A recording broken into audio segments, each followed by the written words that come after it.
Cuando tenía 14 años, mi abuela Gudelia se fue demasiado pronto. No he visto una persona en el mundo más devastada que mi abuelo Constantino, que se quedó con nosotros todavía unos años más, en aquella casa que habían compartido, en la que habían creado una familia y un hogar.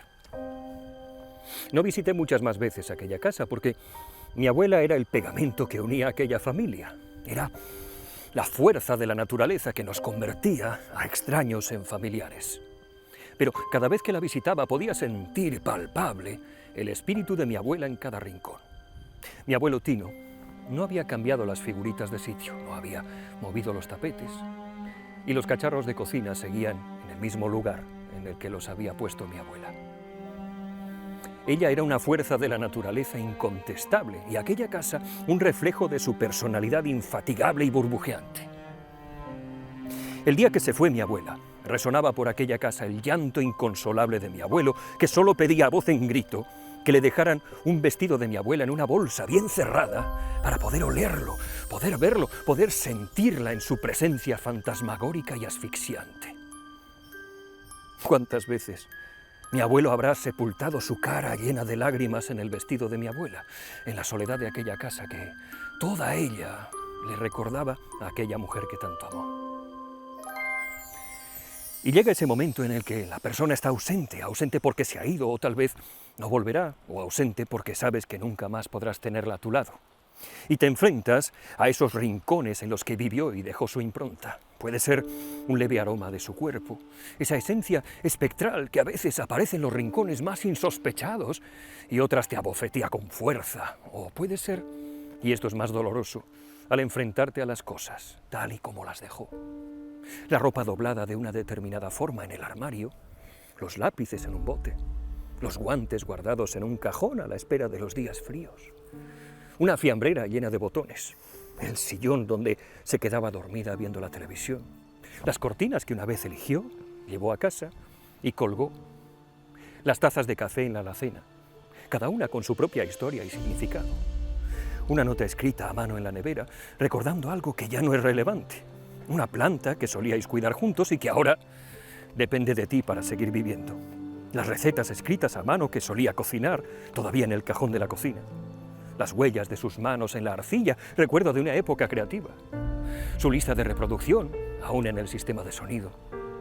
La marca de su cabeza en la almohada del lado opuesto de la cama, los zapatos en la entrada a la espera de sus pies, los libros con sus anotaciones y reflexiones, las herramientas que usaba para sus pasatiempos, la silla en el jardín donde solía sentarse a leer, sus gafas olvidadas en el escritorio, las entradas de cine guardadas de las películas que visteis juntos. Todos esos vestigios que se quedaron atrás, que en su momento fueron su mundo y ahora a ti te toca hacerles frente. Todas esas cosas te recuerdan que un día esa persona existió, la amaste, te amó. También son testigos de lo pequeñas que son los mundos en los que vivimos, muchas veces circunscritos a unos pocos cacharros y una habitación vacía, tenuemente iluminada por el sol de la tarde. La ausencia de una persona amada se vive intensamente por los recuerdos que compartisteis, pero sobre todo por los espacios en los que ya no está, por las cosas que ya no usa y que tienes ante ti como testigos mudos del dolor de la separación. La obra de Gaston Bachelard sobre la poética del espacio es una exploración de cómo los espacios hablan de nuestra imaginación y nuestra memoria, y cómo estos espacios se convierten en parte de nuestra identidad. Nos recuerda que los espacios que habitamos no son meros contenedores de nuestras vidas, sino que están llenos de significado y son parte integral de nuestra existencia. Bachelard nos contó que nuestra relación más profunda con el espacio no es puramente física, sino más bien psicológica y emocional. Los espacios que habitamos están impregnados de significado, de memoria, y es a través de esas conexiones emocionales y psicológicas que experimentamos y comprendemos ese espacio.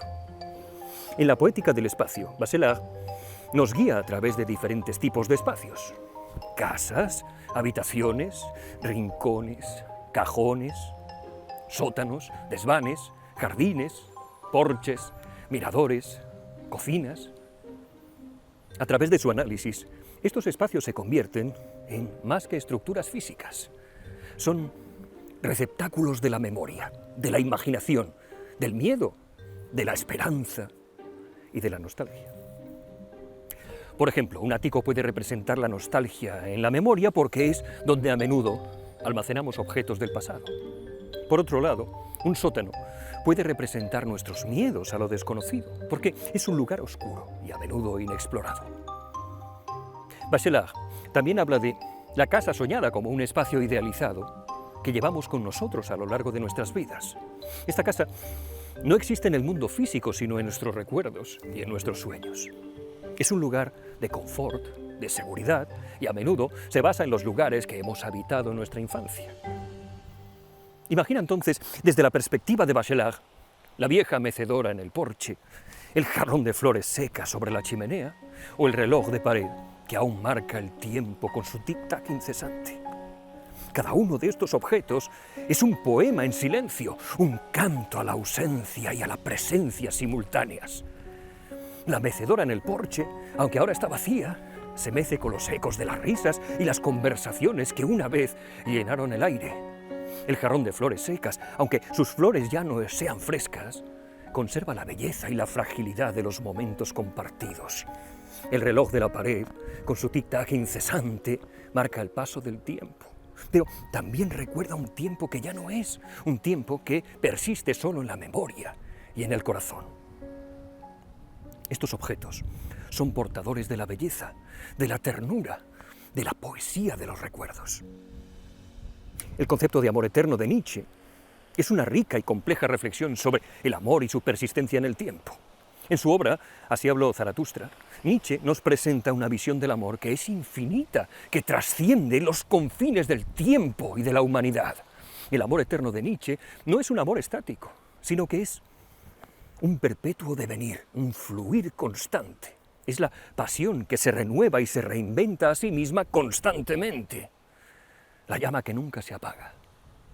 Así, aunque las personas cambien, aunque el mundo cambie, el amor eterno persiste, se adapta, sobrevive.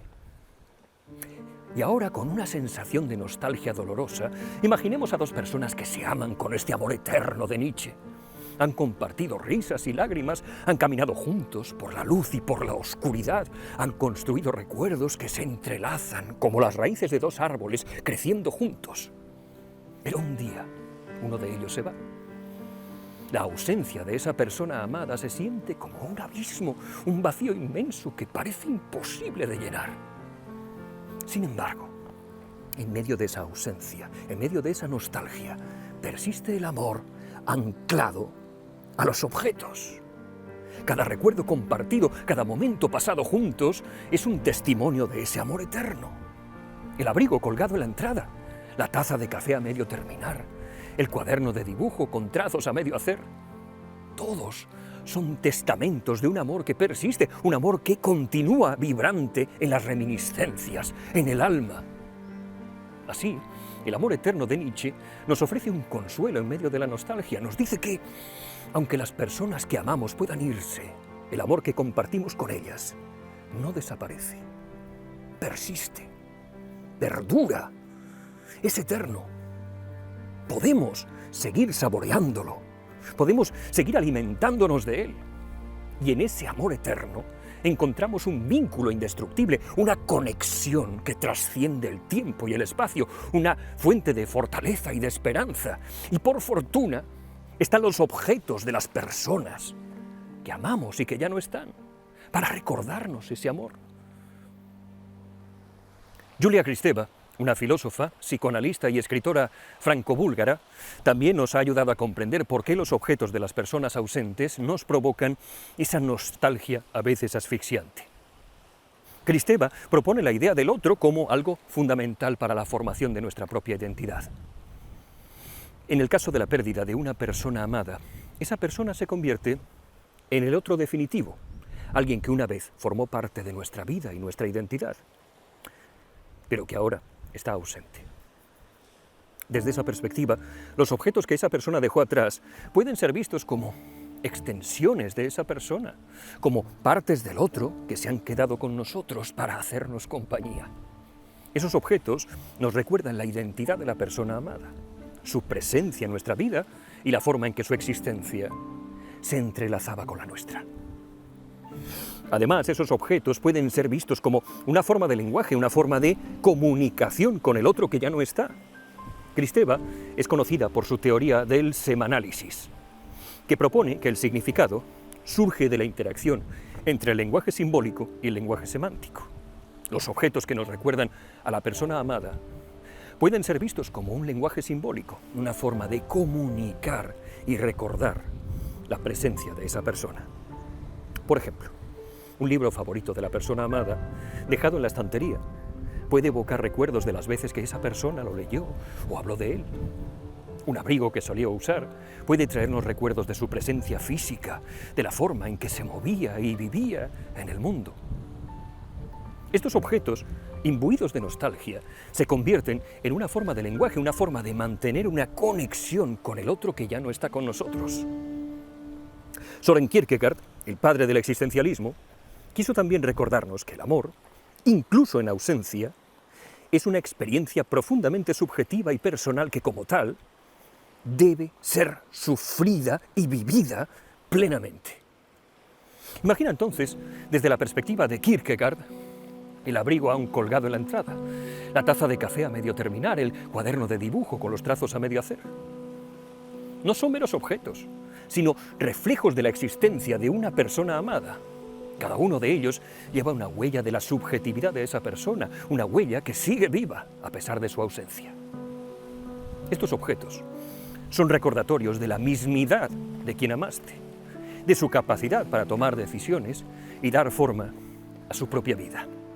Al mismo tiempo, también son fuente de angustia, recordatorios de la ausencia de la persona amada y del vacío que ha dejado.